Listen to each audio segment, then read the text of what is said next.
Question number 11 करेंगे। On 31 मार्च 2018, और इस क्वेश्चन में डेट का भी यूज है। Passbook showed a balance of 5260। पहले फॉर्मेट बना लेते हैं।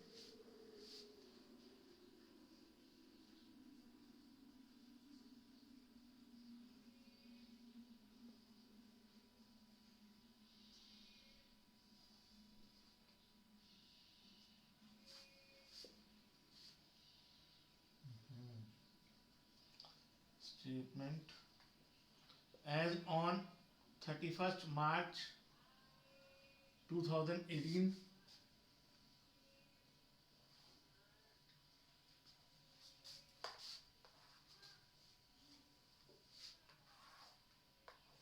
अच्छा कितने लोग आप में से ऐसे हैं जो मेरे साथ साथ कर रहे हैं, या जो जैसे से मैं लिख रहा हूं आप भी लिख रहे हैं?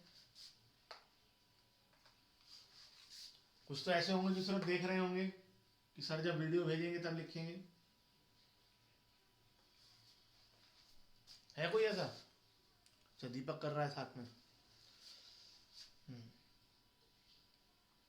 चलो स्टार्ट करें इस क्वेश्चन को। इस क्वेश्चन में कहा है कि आपको पहली लाइन में बता रखा है passbook showed a balance of 5260। अच्छा कुणाल भी कर रहा है, गुड। पासबुक ये बता रहा है कि बैलेंस 5260 है, लेकिन यहां पर ये नहीं बताया कि वो बैलेंस कैसा है, डेबिट बैलेंस है या क्रेडिट बैलेंस है। जब क्वेश्चन में नहीं बताया होता कि डेबिट बैलेंस है या क्रेडिट बैलेंस है, तो बाय डिफॉल्ट वो प्लस बैलेंस होता है। ठीक है, तो बैलेंस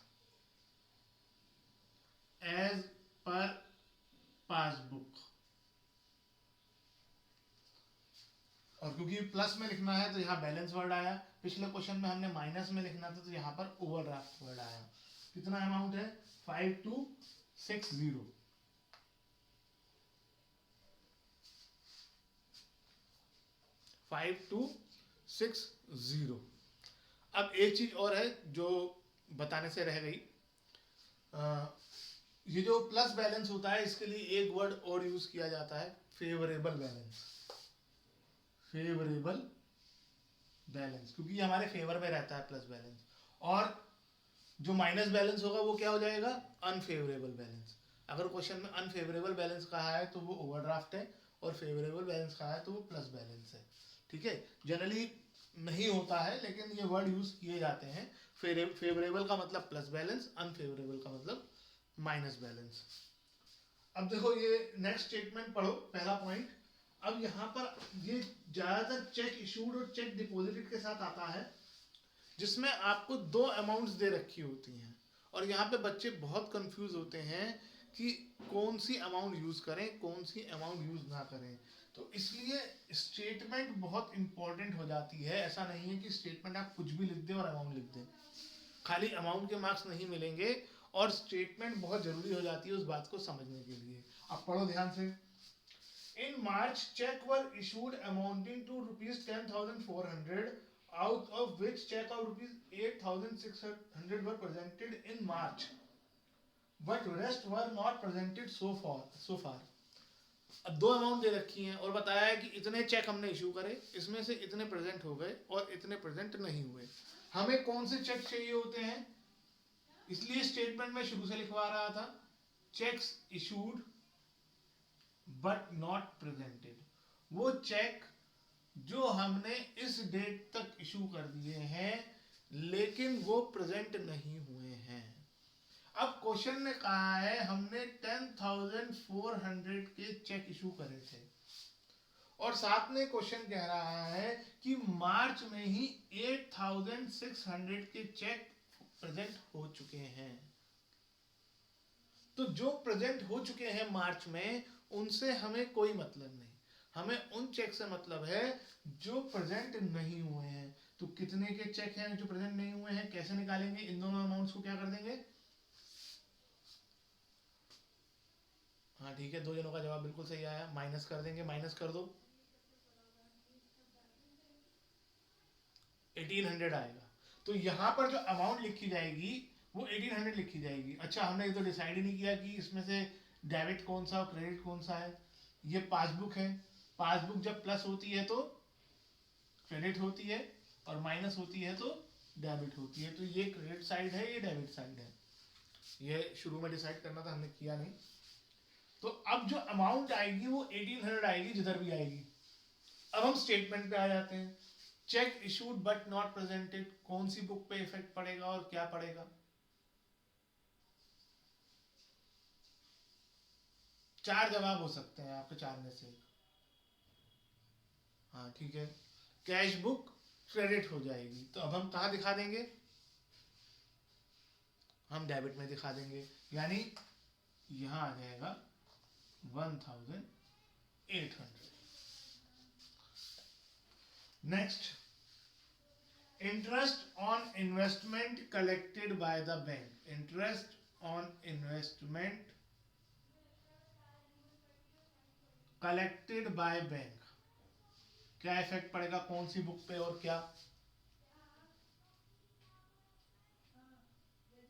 और दीपक गलत बताया बेटा।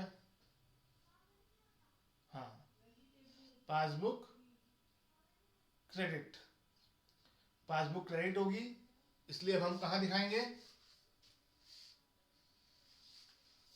हाँ, डेबिट में दिखाएंगे 460। फिर check of 8000 were deposited in bank on 28th March, of which check of rupees 2600 were cleared on 1st April. Checks deposited but not collected. अब इसमें भी दो अमाउंट दे रखी हैं, ये डिपॉजिटेड और इशूड के साथ होगा हमेशा। अगर दो अमाउंट दे रखी होंगी तो इन्हीं के साथ हो सकता है और किसी के साथ नहीं।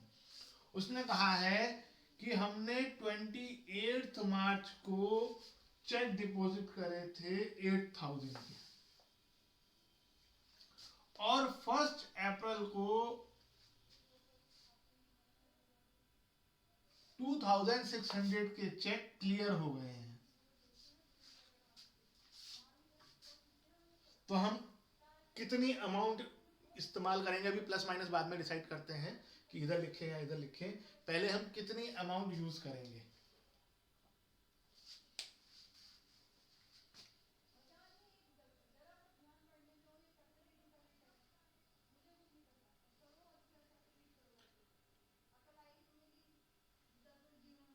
चलो पहले तो मैं कुणाल से पूछता हूँ। कुणाल माइक ऑन करो बेटा।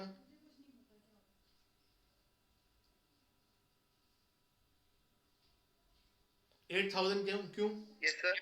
8000 क्यों? सर क्योंकि वो 1 अप्रैल 2018। हाँ, पहली बात तो ये है कि जो 1 अप्रैल में हुआ है वो 31 मार्च तक हुआ ही नहीं। हमें पता ही नहीं कि 1 अप्रैल को क्या होने वाला है। आज तो 31 मार्च 2018 है, क्वेश्चन में जरूर दे दिया है, लेकिन अगर आप रियल लाइफ का एग्जांपल देखो, आप इस तारीख को बीआरएस बना रहे हैं तो ये चीज तो अभी हुई ही नहीं है। Yes sir. ठीक है, लेकिन अब एक इंपॉर्टेंट चीज है जो, चलो माइक ऑफ कर दो अब। इसमें एक जने ने जवाब सही दिया है, नमन ने। क्या सही जवाब दिया मैं समझो ध्यान से, इसलिए डेट्स इंपॉर्टेंट है। देखो, डेट है 30 मार्च। आप जो भी 30 मार्च से पहले करोगे, आपने जो 30 मार्च से पहले चेक डिपॉजिट कर दिए, उसमें से हमें वो चेक चाहिए जो अभी तक कलेक्ट नहीं हुए। क्वेश्चन कह रहा है कि 2600 के चेक 1 अप्रैल को कलेक्ट नहीं हुए थे। 1 अप्रैल को कलेक्ट हुए, 1 अप्रैल को कलेक्ट हुए, तो 30 मार्च तक कौन से कलेक्ट नहीं हुए?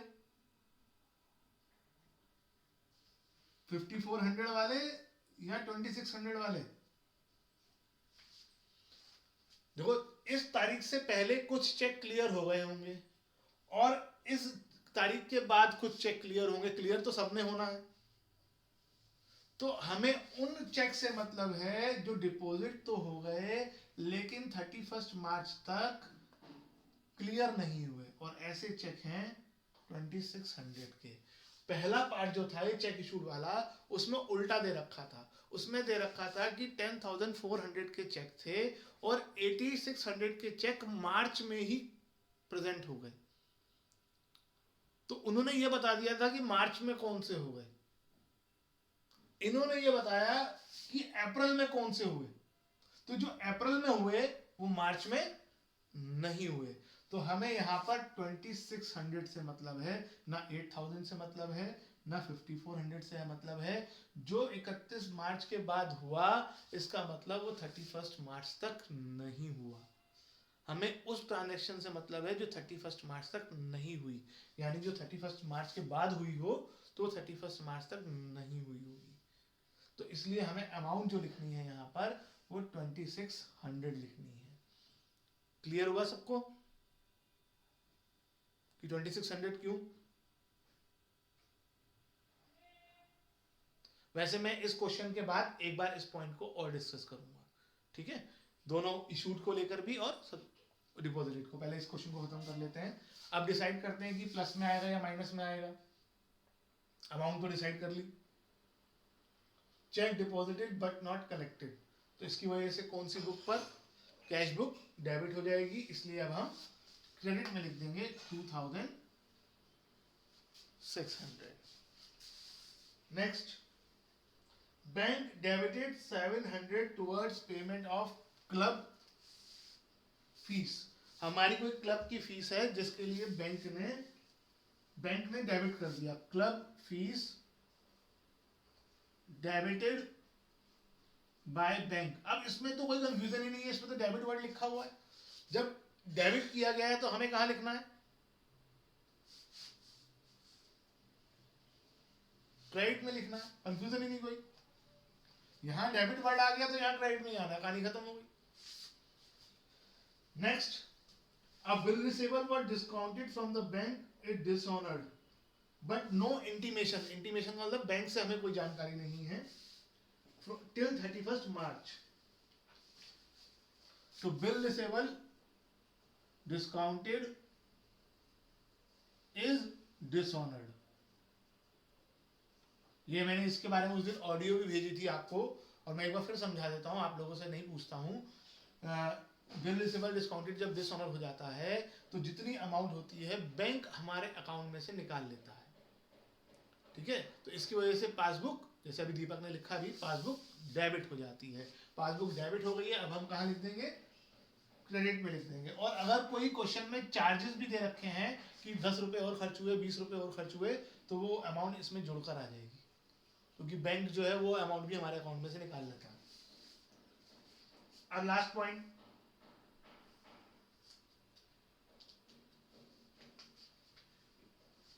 लास्ट में इन्होंने एक और वैसा दे दिया है। Cheque of 4,400 were deposited in bank on 30 March, of which 3,400 were cleared. Cheque deposited but not collected. अब यहां पर उसने बताया है कि हमने मार्च में 30 मार्च तक 4,400 के चेक डिपॉजिट किए थे,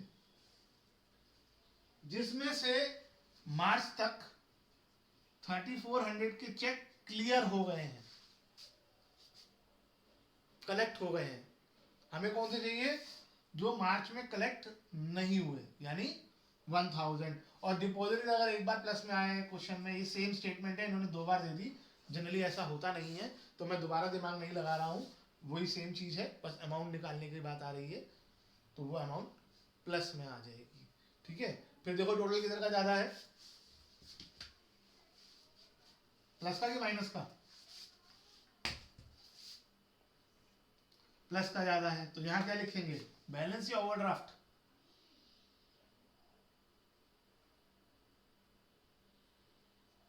बैलेंस एज पर, ये पासबुक है इसलिए यहां पर आ जाएगा कैश बुक। इसका आंसर आप बैलेंस करके खुद निकाल लेंगे, ठीक है। आंसर आप खुद निकाल लें, मैं कैलकुलेशन